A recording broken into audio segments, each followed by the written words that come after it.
The U.S. Air Force's B-1 Lancer strategic bombers, popularly dubbed Bones 4 B-1, circles over battlefields in Syria and Afghanistan like angels of death, dispensing GPS-guided bombs from on high. Yet the B-1 started out as an overpriced nuclear bomber that was arguably obsolete by the time it entered service. Thus, a bomber designed to dodge Soviet surface-to-air missiles and interceptors found its niche battling Taliban and ISIS insurgents. During the 1940s and 1950s, the U.S. military sought to push its bombers to ever higher altitudes and faster speeds to protect them from flak guns and fighter planes. Pushing new performance envelopes with the pressurized B-29, and later the B-47 and B-52 Stratofortress strategic jet bombers. But by the early 1960s, the shoot-down of high-flying U-2 spy planes over China and Russia by surface-to-air missiles made it clear that altitude no longer offered dependable protection. The Air Force tried developing the huge XB-70 Valkyrie bomber to sustain speeds over 3 times the speed of sound, but the Soviets countered with the Mach 3 capable MiG-25 Foxbat interceptor. The Pentagon gave up on the Valkyrie in 1962 and began investing more in ground and submarine-launched ballistic missiles to provide nuclear deterrence. The Air Force at first adopted the supersonic F-111 Aardvark to perform this mission, but wanted a larger, longer-range workhorse. The Nixon administration authorized development of a Northrop Rockwell B-1 design, which saw its first flight in 1974. The B-1 remains well liked by pilots for its unusual maneuverability and responsiveness for an aircraft of its size, as you can see in this video.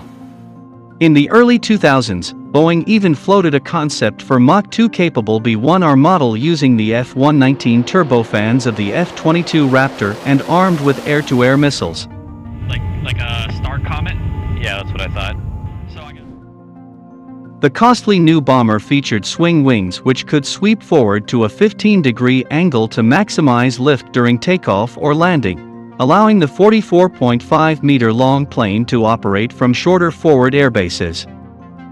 To minimize drag for supersonic flight, the wings could tuck inwards to a 67.5-degree angle. At high altitude, the 4B-1A prototypes could achieve up to 2.2 times the speed of sound, assisted by 2 flexible vanes situated under the nose that help stabilize airflow.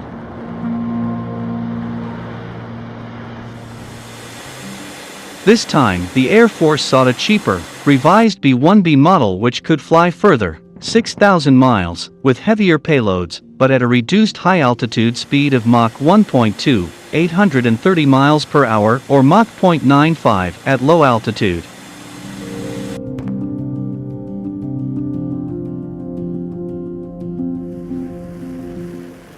This was because the aircraft's 4 F-101 afterburning turbofans nestled into the wing roots were no longer designed to swing back with the wings.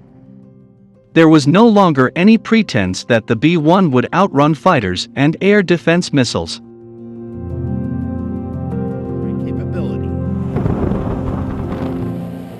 Instead, the B-1B's aluminum and titanium skin surfaces were reshaped and coated with radar-absorbent materials to reduce radar cross-section to just 2.5 meter, roughly that of a small F-16 fighter.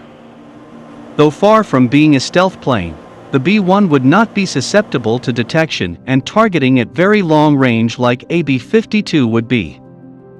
As of 2017, 62 B-1s remain in service with the 7th and 28th Bombardment Wings based in Texas and South Dakota respectively, though aircraft are often operationally deployed to Diego Garcia and Al Udeid Air Base in Qatar.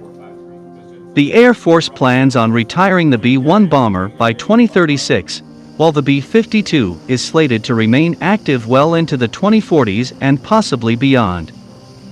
While the B-1 is slightly cheaper to operate at $63,000 per flight hour, the B-1 reportedly is more difficult to maintain. 74 man-hours of maintenance for every flight hour, and thus suffers from lower readiness rates of 50%.